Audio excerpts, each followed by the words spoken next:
Hello guys, welcome back to another video. അപ്പോൾ ഇന്നത്തെ നമ്മളെ വീഡിയോ നമുക്ക് ബിസിനസ് എക്സാം ഇന്നലെ കഴിഞ്ഞിരിക്കണു. പക്ഷെ ഇന്നലേക്ക് നല്ല ഉറക്കക്ഷീണമല്ല.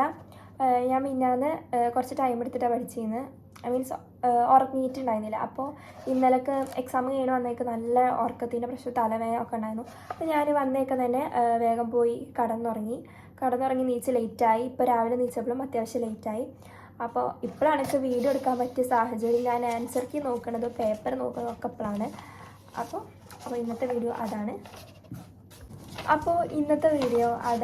അപ്പോൾ ഇതാണ് നമ്മളെ ബിസിനസ്സിൻ്റെ പേപ്പർ. 80 മാർക്സിനാണ്. സംഭവം ഒറ്റ വാക്കിൽ പറയുകയാണെങ്കിൽ എക്സാം സുഖമായിരുന്നു.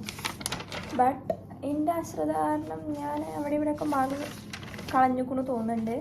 ഞാൻ ആൻസർ കീ വല്ലാത്ത രീതിയിൽ നോക്കിയിട്ടില്ല. കാരണം ഇനി ഒഫീഷ്യൽ കീ വന്ന് നോക്കുമ്പോൾ ഒരു സമാധാനം ഉണ്ടാവുള്ളൂ. എനിക്ക് ഈ ആൻസർ കീ അത്രക്ക് സുഖത്തിൽ കിട്ടിയില്ല. കാരണം മാർക്ക് അനുസരിച്ചിട്ടല്ല അതിൽ ഓരോ ആൻസർ കൊടുത്തിരിക്കണം. ഇപ്പോൾ 2 മാർക്കിന് 5 പോയിൻ്റ് കൊടുത്തിരിക്കണം. അപ്പോൾ ഒരു സുഖം കിട്ടില്ല. അപ്പോൾ ഇനിയിപ്പോൾ എന്തായാലും ഞാൻ ഒഫീഷ്യൽ കീ വന്നിട്ട് കറക്റ്റ് നോക്കാമെന്ന് വിചാരിച്ചിരിക്കണം. ഒരു 70 എബോവ് ഉണ്ടാവുമായിരിക്കും. അപ്പോൾ ഫസ്റ്റത്തെ 1 മാർക്കിൽ നമുക്ക് 10 എണ്ണത്തിൽ 8 എണ്ണം എഴുതാണ്ടായിരുന്നത്. ഞാൻ 1 എഴുതിക്കണം, 2 എഴുതി, 3 എഴുതി, 4 എഴുതി, 5 എഴുതി, 6 എഴുതി, 7 എഴുതി, 8 എഴുതിയത് തെറ്റി. ഞാൻ ഷെയർസ് ക്യാപിറ്റൽ വേറെ എന്താ എഴുതിയിരുന്നു, പക്ഷെ അത് തെറ്റാ തോന്നുന്നുണ്ട്. പിന്നെ 9 എഴുതി. അപ്പോൾ ഈ 10 എണ്ണത്തിൽ ഇതിൻ്റെ 9 എണ്ണം കറക്റ്റാണ്, പക്ഷേ 8 എണ്ണം മതി. അപ്പോൾ അവിടെ 8 മാർക്ക് നമുക്ക് കിട്ടും. പിന്നെ വരുന്നത് ഒരു 2 മാർക്കിൻ്റെ പെട്ടിക്കോളമാണ്. ഈ ഒരു പെട്ടിക്കോളം വെച്ചാൽ ഒക്കെ നല്ല കൺഫ്യൂഷൻ ഉണ്ടായിരുന്നു. ഈ ഹണ്ടിങ്ങും ഫിഷ് ഹാച്ചറിയും, ഷുഗർ ഇൻഡസ്ട്രി, മാനുഫാക്ചറിലും ട്രാൻസ്പോർട്ടേഷൻ ടെറിഷറിയാണെന്ന് എനിക്കറിയാം. മറ്റേ 2 കൂടെ ഡൗട്ട് ഉണ്ടായിരുന്നു. അപ്പോൾ ഞാൻ ആദ്യം ആ പെട്ടിക്കോളം വെട്ടി, എന്നിട്ട് ബാക്കിയുള്ളത് 5 എണ്ണം എഴുതി. എന്നിട്ട് പിന്നെ എനിക്ക് ടൈം ഉണ്ടായപ്പോൾ ഞാൻ ഇത് എഴുതി. അപ്പോൾ അങ്ങനെ 6 എണ്ണം എഴുതിക്കോളൂ, പക്ഷേ 5 എണ്ണം മതി. അതിൽ ഏതായാലും നല്ല വെച്ചാൽ ഓടി എടുത്തോട്ടെ.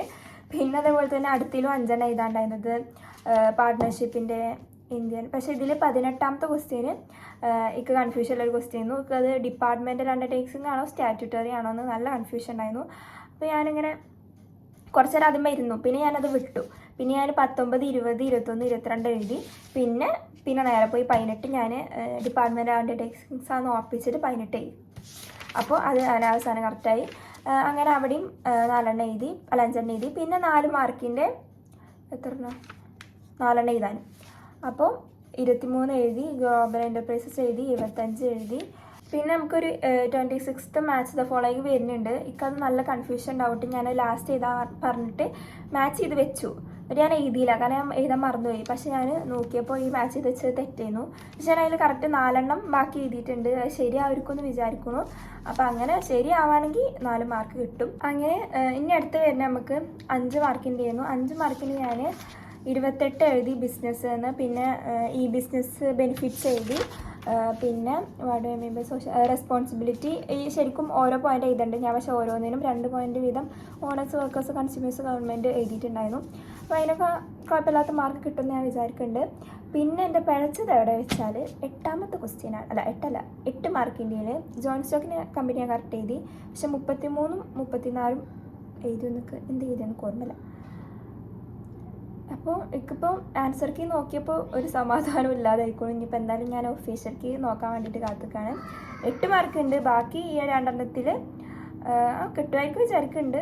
എന്തായാലും നമുക്കൊരു 70 എബോവ് പ്രതീക്ഷിക്കാം. അപ്പോൾ ഇതാണിപ്പോൾ എൻ്റെ ഒരു ബിസിനസ്സിൻ്റെ ഒരു നടപ്പ്. പിന്നെ ഇനി അക്കൗണ്ടൻസി നമ്മളെന്താ ചെയ്യുന്നത് വെച്ചാൽ പഠിക്കാം. പിന്നെ അക്കൗണ്ടൻസി വീഡിയോ എടുക്കാൻ ഞാൻ അധികം എടുക്കില്ല. കാരണം എനിക്ക് ഒന്നാമത് ഈ വീഡിയോ എടുക്കാൻ ഞാൻ അധികം എൻ്റെ ബെഡിലിരുന്നിട്ട് നടന്നിട്ട് അങ്ങനെ താഴത്തെ ഹാളിൽ പോയിട്ട് അങ്ങനെയൊക്കെ ഇരുന്നിട്ടാണ് പഠിക്കുക. അപ്പോൾ ഈ ബാക്കത്തെ ഈ ട്രൈപോഡ് ഞാൻ എല്ലായിടത്തും ഇങ്ങനെ കുത്തിക്കൊണ്ടുപോകണം. അപ്പോൾ അത്രയും ടൈം വേസ്റ്റ് ആവുന്നുണ്ട്. പിന്നെ അതുപോലെ തന്നെ എഡിറ്റ് ചെയ്യാൻ എനിക്കൊരു വീഡിയോ എഡിറ്റ് ചെയ്യാന്നുണ്ടെങ്കിൽ 1 മണിക്കൂർ പിടിച്ചു കഴിഞ്ഞാൽ ഇപ്പോൾ ഈ വീഡിയോ എഡിറ്റ് ചെയ്യാൻ എത്ര മണിക്കൂർ പിടിച്ചെന്ന് നല്ലതറിയാം. അപ്പോൾ അങ്ങനെ നല്ല ടൈം പിടിച്ചിട്ടുണ്ട്. അപ്പോൾ എന്തോ എപ്പോഴും ഇങ്ങനെ വീഡിയോ എടുക്കാൻ പറ്റുന്നില്ല. എന്തായാലും ഇൻഷാല്ലാ നാളെ ഞാൻ അക്കൗണ്ടൻസിൻ്റെ എടുക്കും. ഇന്നിപ്പോൾ ഈ വീഡിയോ ഇടാം. പിന്നൊക്കെയുള്ള പേടി അക്കൗണ്ടൻസി എക്കണോമിക്സൊക്കെ ഇടങ്ങാറാക്കും തോന്നുന്നുണ്ട്. കാരണം മോഡൽ എക്സാം കമ്പാരിറ്റീവ്ലി സിമ്പിൾ ചെയ്യുന്നു. അപ്പോൾ ഇത് ഇടങ്ങാറാക്കാൻ കുറച്ച് ചാൻസ് ഉണ്ട്. പിന്നെന്താ ഇംഗ്ലീഷിന് നമുക്ക് ആകെ എക്കണോമിക്സ് ചെയ്യാൻ 1 ദിവസം കഴിഞ്ഞിട്ട് നമുക്ക് ഇംഗ്ലീഷാണ്. അപ്പോൾ ഇംഗ്ലീഷിനും ടൈമില്ല. അപ്പോൾ എനിക്ക് ഈ എക്കണോമിക്സിന് ടൈം കിട്ടുമ്പോൾ അതിൽ കൂടി 4 ദിവസം ഇംഗ്ലീഷിനും 5 ദിവസം എക്കണോമിക്സിനും 9 ദിവസം ലീവ് ഉണ്ട്. അപ്പോൾ അങ്ങനെ ഡിവൈഡ് ചെയ്ത് പഠിക്കാനാണ് ഞാനിപ്പോൾ വിചാരിച്ചത്. അപ്പോൾ അതാണിപ്പോൾ എൻ്റെ എക്സാമിൻ്റെ ബിസിനസ് എക്സാമിൻ്റെ ഒരു അവസ്ഥ. കുഴപ്പമില്ല, ഇതുവരെ കഴിഞ്ഞില്ല. പക്ഷേ കുറച്ചൊക്കെ ഒരു സുഖമില്ലാത്തത് ബിസിനസ്സാണ്. സ്റ്റാറ്റ് മലയാളം ഒന്ന് സുഖമായിരുന്നു, ഒരു സാറ്റിസ്ഫിക്കേഷൻ കിട്ടുന്നില്ല ഈ എക്സാം എഴുതിയപ്പോൾ. അപ്പോൾ ഇതൊക്കെയാണ് എൻ്റെ ബിസിനസ്സിൻ്റെ. ഇനിയിപ്പോൾ എന്തായാലും നമുക്ക് അക്കൗണ്ടൻസി അടിപൊളിയായിട്ട് പഠിച്ച് എഴുതണം. ഇന്ന് നാളെ കൂടെ ഒരു ടൈം. അപ്പോൾ എന്തായാലും ഇനി ഞാൻ പോയി അക്കൗണ്ടൻസി പഠിക്കട്ടെ. അത്ര ഇന്നത്തെ വീഡിയോ എല്ലാവർക്കും ഇഷ്ടമാണെന്ന് വിചാരിക്കുന്നു. ഇഷ്ടമായ ലൈക്ക് ചെയ്യുക. അപ്പോൾ അത്ര ഇന്നത്തെ വീഡിയോ എല്ലാവർക്കും ഇഷ്ടമാണെന്ന് വിചാരിക്കുന്നു. എല്ലാവരും ഇഷ്ടമായ ലൈക്ക് ചെയ്യുക, ഷെയർ ചെയ്യുക, സബ്സ്ക്രൈബ് ചെയ്യുക, കമൻറ്റ് ചെയ്യുക. പിന്നെ എനിക്ക് ബിസിനസ് എങ്ങനെ ഉണ്ടായിരുന്നൊക്കെ താഴെ കമൻറ്റ് ചെയ്യുക. അപ്പോൾ ഇനി ഒരു അടുത്തൊരു വീഡിയോ വെച്ച് വരാൻ മതിയായിരിക്കും. ബൈ.